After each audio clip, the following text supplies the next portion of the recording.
Hi అండి, అందరికీ నమస్కారం. వెల్కమ్ బ్యాక్ టు సర్వలక్ష్మిస్ వంటిల్లు. ముందుగా మన యూట్యూబ్ కుటుంబ సభ్యులందరికీ హ్యాపీ న్యూ ఇయర్. ఇంకా న్యూ ఇయర్ వచ్చేసిందంటే మనకి అన్ని పండుగలు వరుస పెట్టి వచ్చేస్తాయి కదండి. అన్నిటికంటే ముందు మనకి సంక్రాంతి వస్తుంది. సంక్రాంతి అంటేనే రకరకాల పిండి వంటలు కదండి. అందుకని ఈరోజు మన వీడియోలో సంక్రాంతి పిండి వంటల్లో భాగంగా జీడిపప్పు అచ్చు ఎలా చేసుకోవాలో చూద్దామండి. చిన్న చిన్న స్టెప్స్ ఫాలో అయితే ఎగ్జాక్ట్గా మనకి స్వీట్ షాప్ స్టైల్లో వస్తుందండి. చూడండి ఎంత పర్ఫెక్ట్గా వచ్చిందో. మన ఛానల్ని ఎవరైనా ఫస్ట్ టైం చూసినట్టయితే తప్పకుండా సబ్స్క్రైబ్ చేసుకోండి. ముందుగా జీడిపప్పు అచ్చు చేసుకోవడానికి నేను ఇక్కడ 1/2 కేజీ జీడిపప్పు గుళ్ళను తీసుకుంటున్నానండి. మీరు కావాలంటే పప్పు కూడా తీసుకోవచ్చు, కానీ అయితే జీడిపప్పు గుళ్ళతో చేసుకుంటే మనకి అచ్చు చాలా బాగుంటుంది. ఇప్పుడు నెక్స్ట్ స్టవ్ మీద ఒక బాండీ పెట్టి డీప్ ఫ్రై చేసుకోవడానికి సరిపడా ఆయిల్ పోసుకోవాలి. మనకు ఆయిల్ కాగిందండి. ఇప్పుడు మనం జీడిపప్పు వేసుకుని ఫ్రై చేసుకుందాం. ఇవి మరీ మనకి గోల్డ్ కలర్ వచ్చేదాకా ఫ్రై చేసుకోక్కర్లేదండి, జస్ట్ లైట్గా కలర్ మారితే సరిపోతుంది.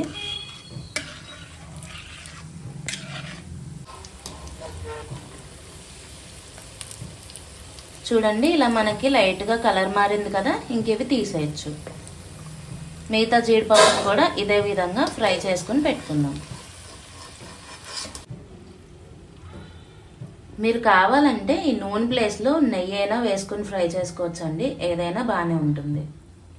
ఇప్పుడు నెక్స్ట్ మనం పాకం రెడీ చేసుకుందాం అండి. మనం 1/2 కేజీ జీడిపప్పు తీసుకున్నాం కదా, దానికి బెల్లం తరుగు మనకి కరెక్ట్గా 350 గ్రాములు పడుతుందండి. 350 గ్రాములు అంటే మనకి మెజరింగ్ కప్ తోటి ఎగ్జాక్ట్గా 2 కప్స్ అనమాట. ఇప్పుడు మనం ఇందులోకి వాటర్ యాడ్ చేసుకుందాము. ఇక్కడ నేను 1/2 కప్ వాటర్ యాడ్ చేస్తున్నానండి. ఇప్పుడు ఈ బెల్లం అంతటిని కూడా కరిగించుకోవాలి.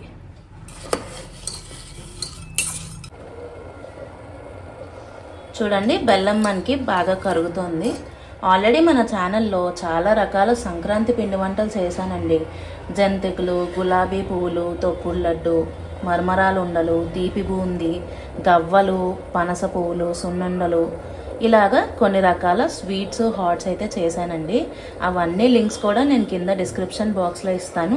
చూడని వాళ్ళు ఎవరైనా ఉంటే చెక్ చేయండి. చూడండి బెల్లం మనకి బాగా కరిగింది. ఇప్పుడు ఒకసారి మనం దీన్ని వడగట్టేసుకుందాము, ఎందుకంటే బెల్లంలో ఉండే తుక్కు అవన్నీ కూడా పోతాయి కదా, అందుకని ఇలాగా వడగట్టి తీసుకుందాం. ఇప్పుడు దీన్ని పాకం రానివ్వాలి. ఏ పాకం రావాలో మీకు చూపిస్తాను. బెల్లం పాకం వచ్చేలోపు నేను ఇలాగ ఒక పళ్ళెం తీసుకున్నానండి. ఇప్పుడు దీన్ని నెయ్యితో గ్రీస్ చేసుకుందాము. మనం అచ్చు దీని మీద వేసుకుంటామండి. మీ దగ్గర ఏదైనా ప్లేట్ కానీ, పళ్ళెం కానీ, గిన్నె కానీ ఏది ఉన్నా సరే ఇలా నెయ్యితో గ్రీస్ చేసుకోండి. ఇలా గ్రీస్ చేసుకుని పక్కన పెట్టుకోవాలి.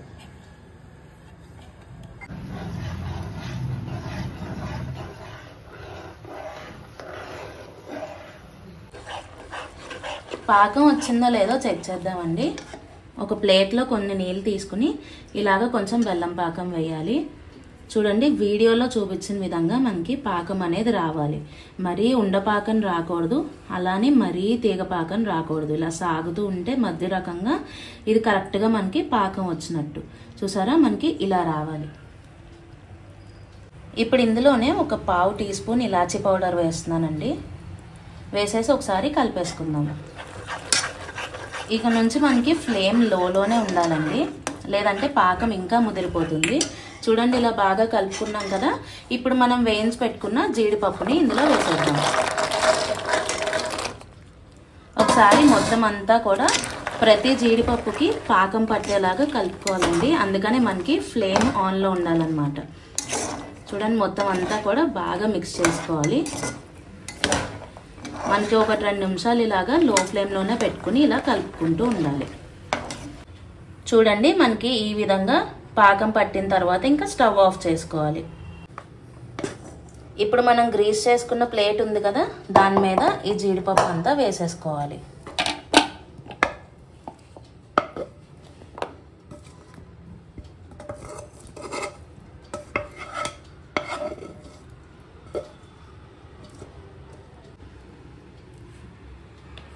చూడండి ఈ విధంగా అట్లకాడతోనే మనం ఫ్లాట్ చేసేసుకోవచ్చు.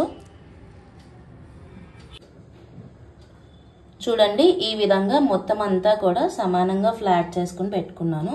ఇప్పుడు ఇది కంప్లీట్గా మనకి చల్లారాలి. అంతేనండి, స్వీట్ షాప్ స్టైల్లో మనకి జీడిపప్పు అచ్చు రెడీ అయిపోయింది. చూడండి ఎంత ఈజీగా చేసేసుకున్నాము.